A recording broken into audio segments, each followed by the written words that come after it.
Assalamu alaikum everyone. Welcome to SR Academy. In today's video, we are going to talk about cell structure. So when we talk about cell structure, सबसे पहली चीज ही क्या आ रही है हमारे पास cell आ रहा है. So हमें सबसे पहले सेल के बारे में कुछ पॉइंट्स पता होने चाहिए which are also considered the points of cell theory. तो पहला पॉइंट क्या आता है कि cells are the unit of life. हम सबको पता है कि यूनिट का मतलब क्या होता है, smallest component.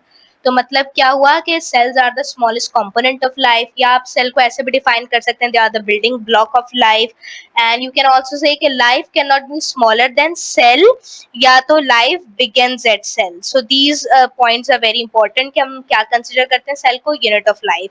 Second, cell arise by the division of pre existing cells. Over here pre existing word is very important. यहाँ पे प्री एग्जिस्टिंग का मतलब क्या है कि ऑलरेडी हमारी बॉडी में एक सेल मौजूद है जो कि फर्दर डिवाइड करके हमारे पास न्यू सेल्स बना रहा है.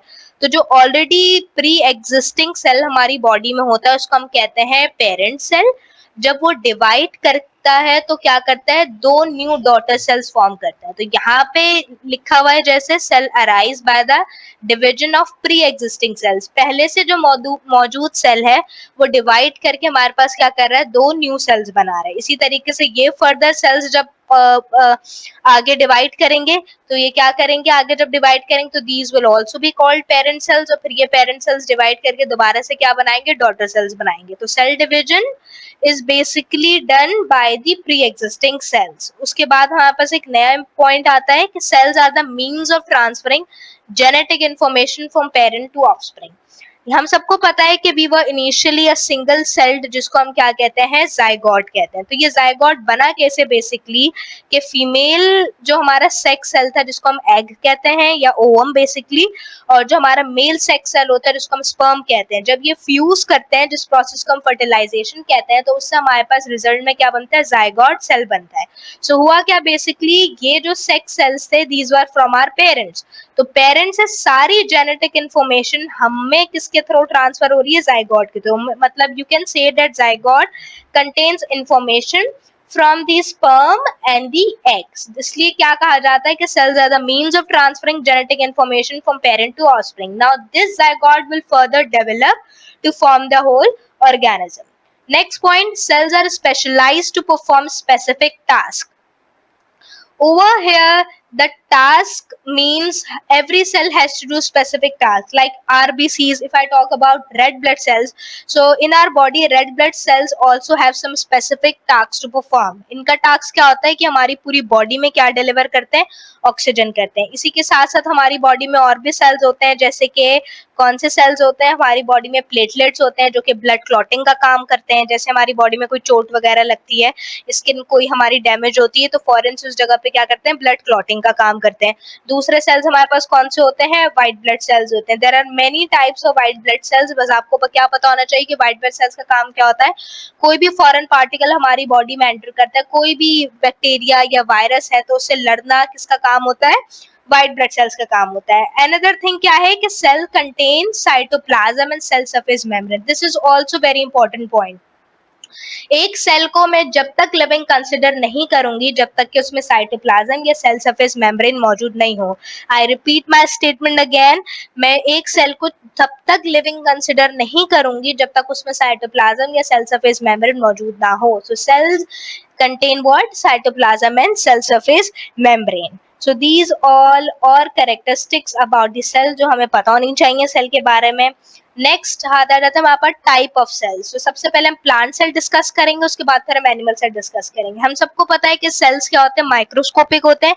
It means that we can not see them through the naked eye. तो हम किसका यूज करते हैं, माइक्रोस्कोप का यूज करते हैं.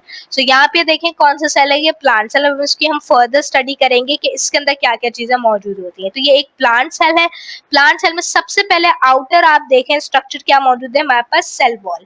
प्लांट सेल में जो सेल वॉल है वो क्या काम करती है, सेल को रिजिडिटी प्रोवाइड करती है, एक प्रॉपर शेप प्रोवाइड करती है, एक फर्मनेस देती है. वो किसका काम होता है, सेल वॉल का. फिर हमारे पास उसके अंदर एक इनर लेयर होती है जिसको हम सेल मेम्ब्रेन कहते हैं, जो पार्शली परमीबल होती है, which means it allow the substance to go in and out of the cell. Then हमारे पास बाकी कुछ ऑर्गेनल्स होते हैं सेल के अंदर मौजूद, अभी हम सिर्फ इनको वन बाय वन डिस्कस करेंगे, बाकी इनका एंटायर फंक्शन सारे ऑर्गेनल्स के हम फर्दर वीडियोस में डिस्कस करेंगे।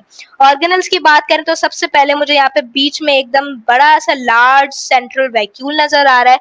इस लार्ज सेंट्रल वैक्यूल के सराउंडिंग में हमारे पास एक मेम्ब्रेन है, तो इस वैक्यूल की मेम्ब्रेन का नाम होता है tonoplast. It's not mentioned in the picture, so आप इसको नोट डाउन कर लीजिएगा कि इस मेम्ब्रेन को हम क्या कहते हैं, टोनोप्लास्ट। तो उस पूरे वैक्यूल के अंदर जो हमें लिक्विड सा नजर आ रहा है ये क्या कहलाता है, सेल सैप कहलाता है, जिसमें फर्दर बहुत सारी चीजें होती हैं जो हम आगे वीडियोस में डिस्कस करेंगे।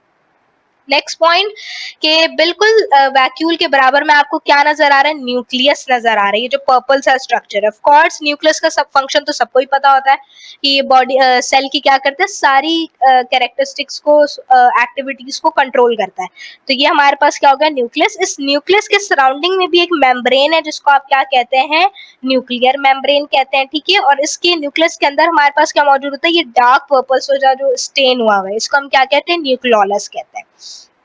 इसी के साथ न्यूक्लियस के सराउंडिंग में एक और पिक्चर अगर आपको आगे मैं आपको दिखाऊंगी, ये न्यूक्लियस हो गया, इसमें न्यूक्लियर पोर्स भी होते हैं हमारे पास मौजूद, वो हम फर्दर आगे वाली स्लाइड पर डिस्कस करेंगे, ठीक है।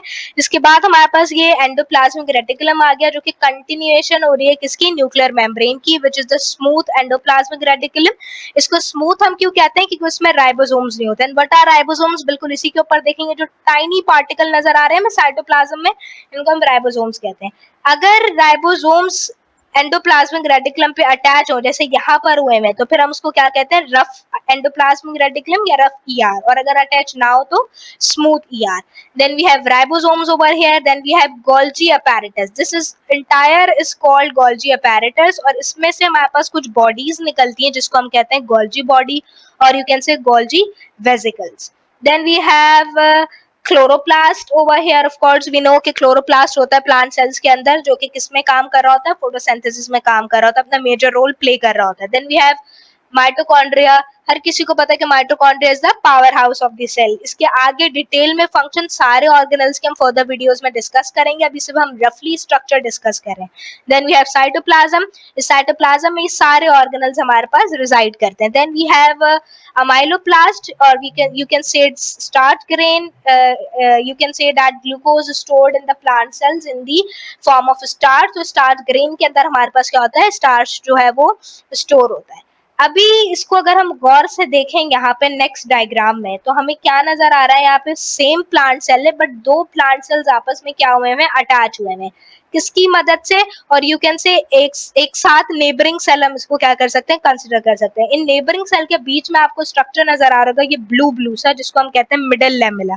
मिडल लैमेला के अंदर एक ग्लोइंग सब्सटेंस होता है जिसको हम क्या कहते हैं, calcium pectate. Basically middle lamella का काम क्या होता है, ये दो सेल्स को आपस में सेपरेट करने में हेल्प करती है, ठीक है। इस मिडल लैमेला के बिल्कुल नीचे हमें क्या नजर आ रहे हैं, ये plasmodesmata. Plasmodesmata are basically the strands of cytoplasm, जो कि एक नेबरिंग सेल से दूसरे नेबरिंग सेल्स में जा रही होती है, you can say which runs through the hole between the cell wall of the neighboring cell. These plasmodesmata allow the exchange of substances between the neighboring cells, या between two cells हमारे पास ये exchange का काम करती हैं। किस चीज का exchange का, water और nutrients, इन सब चीजों का exchange allow करती है क्या basically plasmodesmata, strands of cytoplasm which runs through the hole in the cell wall between the two cells हमारे पास ये मौजूद होते हैं, ठीक है, प्लाज्मोडेस्माटा। इसके अलावा ये एंटायर वही स्ट्रक्चर है जो हमने यहाँ पे डिस्कस किया है। एक्चुअली मैंने ये डायग्राम की यहाँ पे रखी ताकि आपको मिडल लैमेला में प्लाज्मोडेस्माटा इजीली एक्सप्लेन कर सकूं। अच्छा, यहाँ पे टोनोप्लास्ट मेंशन नहीं था, बट देखें यहाँ पे वैक्यूल को उन्होंने यहाँ पे सिर्फ मेम्ब्रेन के नाम से मेंशन किया हुआ था, but over here it is written, it is tonoplast. ये हमारे पास vacuole, cell wall, pits are basically the holes, ठीक है। होल्स को ही हम जो है पिट्स कंसिडर कर रहे होते हैं। ये आगे हम इनका फर्दर और अच्छे से डिस्कस करेंगे डिटेल में। Then we have over here amyloplast, अभी हमने यहाँ पे डिस्कस किया, जिसको हम स्टार्च ग्रेन कहते हैं। So this is all about the plant cell. Next will come to animal cell. अब एनिमल सेल की जब हम बात करते हैं तो एनिमल सेल का स्ट्रक्चर कुछ इस तरीके का होता है। एनिमल सेल में भी बहुत सारी चीजें होती हैं, बहुत सारे ऑर्गेनल्स होते हैं, ये चीज हम यहाँ पे सारे डिस्कस कर लेते हैं। सबसे पहले तो हमें साइडों पे क्या नजर आ रहा है, ये सीलिया नजर आ रहे हैं, these are basically for movement. और माइक्रोविलाई भी मौजूद होते हैं जो कि सरफेस एरिया बढ़ा देते हैं फॉर द रिएक्शंस बेसिकली, ठीक है। इसके अलावा देखा जाए तो यहाँ पे वही बीच में एक बड़ा सा हमारे पास न्यूक्लियस मौजूद है, बीच में न्यूक्लियोलस है, ये न्यूक्लियर एनवेलप मौजूद है बेसिकली, जो मैंने कहा था न्यूक्लियर मेम्ब्रेन होते हैं, कुछ न्यूक्लियर पोर्स भी होते हैं जो आपको यहाँ पे वाज़ा तौर पे नजर आ रहे होंगे। अगर मैं इसको थोड़ा सा जो है वो दिखाऊं आपको, तो ये कुछ इस तरीके से हमारे पास न्यूक्लियर पोर्स होते हैं, यहाँ पे बड़े बड़े से शो हुए हैं, आप देख सकते हैं। ये क्या कहलाते हैं हमारे पास, न्यूक्लियर पोर्स कहलाते हैं, न्यूक्लियर पोर्स, ठीक है। ये हमारी न्यूक्लियर मेम्ब्रेन हो गई जो यहाँ पे भी बनी हुई है इस तरीके से, ये हमारी न्यूक्लियर मेम्ब्रेन हो गई, बीच में ये न्यूक्लियर पोर्स हो गए। न्यूक्लियस के अंदर बेसिकली पूरा न्यूक्लियस का स्ट्रक्चर है। न्यूक्लियस के अंदर ये हमारे पास क्या होता है, न्यूक्लियोलस मौजूद होता है। ये हमारे पास क्रोमेटिन हो गया जो हमारा डीएनए मटेरियल होता है सारा, वो ये सारा हो गया, ठीक है। इसके अलावा हमने पढ़ा था ना पीछे भी कि कंटिन्यूएशन होती है एंडोप्लाज्मिक रेटिकुलम किसकी, न्यूक्लियर मेम्ब्रेन की। तो इस तरीके से आप देख सकते हैं कि ER attached to the nuclear membrane. अब आपको पता होना चाहिए ये कौन सा एंडोप्लाज्मिक रेटिकुलम है। देख रहे हैं आप इसमें रफनेस है, ये राइबोसोम्स अटैच है, तो ऑफ कोर्स ये कौन सा होगा, रफ एंडोप्लाज्मिक रेटिकुलम। और ये कौन सा वाला होगा, स्मूथ एंडोप्लाज्मिक रेटिकुलम। और ये कौन सी स्पेस है, perinuclear space, of course between two membranes of nucleus है, तो कौन सी स्पेस हो गई, पेरीन्यूक्लियर स्पेस। इन न्यूक्लियोप्लाज्म, न्यूक्लियस के अंदर जो फ्लूइड होता है उसको हम क्या कहते हैं, सैप जो होता है बेसिकली उसको हम न्यूक्लियर सैप, कैरियोप्लाज्म या तो फिर न्यूक्लियोप्लाज्म कहते हैं। न्यूक्लियस का स्ट्रक्चर अच्छे से यहाँ पर डिटेल में दिया हुआ है, आप उसको ध्यान से देखिएगा और मेरी बात भी ध्यान से सुन के उसको नोट करिएगा ताकि आपको अच्छे से समझ में आए, ठीक है। Everything is not written over here, so you have to listen to me carefully and note it down. Then we have Golgi apparatus, cilia, smooth endoplasmic reticulum, ribosomes, rough endoplasmic reticulum, chromatin, as we have already discussed, nuclear envelope, nucleolus, plasma membrane, which is also called cell membrane. Okay, then we have rough endoplasmic reticulum, mitochondria, microfilaments, lysosomes, peroxisomes, centrioles, these all are the structures present in the animal cell. इन सब के functions हम one by one discuss करेंगे because these all are the organelles जो syllabus में included है, जिनके functions हमें इनका structure सब कुछ अच्छे से पता होना चाहिए, तो हम further videos में उसको अच्छे से discuss करेंगे। Now अब हम बात करते हैं कि plant cell और animal cell हमने दोनों पढ़ ली है, अब इनमें similarities क्या है और इनमें differences क्या है, तो ये चीज अब हम अच्छे से डिस्कस करेंगे। तो सबसे पहले अगर हम प्लांट सेल की बात करें तो प्लांट सेल में सेल वॉल मौजूद है, लार्ज वैक्यूल मौजूद होता है, क्लोरोप्लास्ट मौजूद होता है एंड न्यूक्लियस मौजूद होता है, ठीक है। न्यूक्लियस बेसिकली प्लांट सेल में थोड़ा साइड पर होता है, जबकि एनिमल सेल में कहाँ होता है, सेंटर में प्लेस हुआ होता है। इसके अलावा एनिमल सेल में सीलिया होता है या फ्लैजुला होता है, जैसे मैंने आपको बताया मूवमेंट के लिए। एनिमल सेल में सेंट्रियोल्स होते हैं, सेंट्रोजोम्स होते हैं, स्मॉल वैक्यूल्स होते हैं। वो चीजें जो कि animal cell and plant cell दोनों में मौजूद होती है, वो कौन सी चीजों के, माइटोकॉन्ड्रिया। एनिमल सेल में भी होता है, प्लांट सेल में भी होता है। Ribosomes, plasma membrane is basically the cell membrane. Endoplasmic reticulum, smooth and rough both. Nucleus and Golgi apparatus, Golgi body and vesicles, ये सब की इसी में बात हो रही है, ठीक है। सो ये वो चीजें हैं जो दोनों में मौजूद होती हैं और ये वो चीजें हैं जो कि सिर्फ कुछ कुछ में मौजूद होती हैं। अब यहाँ पे भी डिटेल में अच्छे से एक टेबल बना हुआ है जिसमें सारा अच्छे से लिखा हुआ है। जैसे सेल वॉल है, एनिमल सेल में नहीं होती है, प्लांट सेल में मौजूद होती है और किससे मिलकर बनी होती है, सेलुलोज से। वेरी इंपॉर्टेंट पॉइंट कि प्लांट सेल की सेल वॉल किस चीज से मिलकर बनी होती है, तो किस चीज से मिलकर बनी होती है, वो सेलुलोज से मिलकर बनी होती है। Then we have shape, shape कैसी होती है एनिमल सेल की, इरेगुलर, राउंडेड। ये भी किस वजह से होती है, क्योंकि इसमें सेल वॉल मौजूद नहीं होती, इसमें फिर्मनेस नहीं देता सेल वॉल इसको, ऑफ कोर्स क्योंकि होती नहीं है। जबकि यहाँ पे देखिए फिक्स्ड है, रिजिड शेप होती है, जैसे मैंने शुरू में डिस्कस किया कि सेल वॉल क्या करती है, रिजिडिटी प्रोवाइड करती है। वैक्यूल की बात करें तो एनिमल सेल में एक या एक से ज्यादा वैक्यूल भी हो सकता है या वैक्यूल नहीं भी हो सकते हैं, लेकिन कैसे वैक्यूल होंगे, छोटे वैक्यूल्स होंगे। जबकि प्लांट सेल में एक ही वैक्यूल होगा और लार्ज वैक्यूल होगा और सेंट्रली प्लेस्ड होगा, बीच में होगा, ठीक है। जो हमने पीछे डिस्कस किया टोरोप्लास्ट और सेल सेप उसके अंदर मौजूद होता है, ठीक है। फिर वी हैव सेंट्रियोल्स। सेंट्रियोल्स की बात करें तो एनिमल सेल में मौजूद होता है, basically centrioles are involved in the process of cell division, इनको हम आगे अच्छे से डिस्कस करेंगे। लेकिन प्लांट सेल्स में नहीं होता है, सिर्फ लोअर प्लांट्स में क्या होता है, मौजूद होता है centrioles. Then we have chloroplast, of course animal cell में नहीं होता, प्लांट सेल में होता है। प्लास्टिड्स, प्लास्टिड में आपका ल्यूकोप्लास्ट, क्रोमोप्लास्ट, क्लोरोप्लास्ट, ये तीनों आ जाते हैं, इनका भी अलग अलग फंक्शंस है, इसको भी हम आगे अच्छे से डिस्कस करेंगे। तो ये प्लांट सेल में भी होते हैं एंड एनिमल सेल में भी होते हैं। Then we have cell wall. Cell wall की अगर हम बात करें तो प्लांट सेल में सेल वॉल मौजूद होती है एंड एनिमल सेल में नहीं होता है। आई गेस ये रिपीट हुआ हुआ है दोबारा से, ठीक है। अच्छा, प्लास्टिड्स मैंने कहा कि क्रोमोप्लास्ट, क्लोरोप्लास्ट और ल्यूकोप्लास्ट। तो क्लोरोप्लास्ट सिर्फ और सिर्फ प्लांट्स में होता है, एनिमल्स में मौजूद नहीं होता, अगर ये क्वेश्चन आपके दिमाग में आया हो तो, ठीक है। उसके बाद आ जाते हैं हम फ्लैजिला पे। तो फ्लैजिला जो हमारे पास कुछ सेल्स में मौजूद होता है, जैसे कि मेमेलियन स्पर्म सेल्स, अभी हम पीछे डिस्कस करके आए, हमने देखा ना स्पर्म सेल्स की हमारे पास क्या बनी हुई थी, पीछे एक टेल सा स्ट्रक्चर था। तो स्पर्म सेल्स में फ्लैजिला मौजूद होता है, ठीक है, कुछ कुछ में होता है। और हमारे पास एनिमल सेल्स में यूजुअली प्रेजेंट नहीं होता है, या तो किसी किसी में, प्लांट सेल में सॉरी, नहीं प्रेजेंट होता है, कभी कभार होता भी है किसी में। Then we have lysosomes.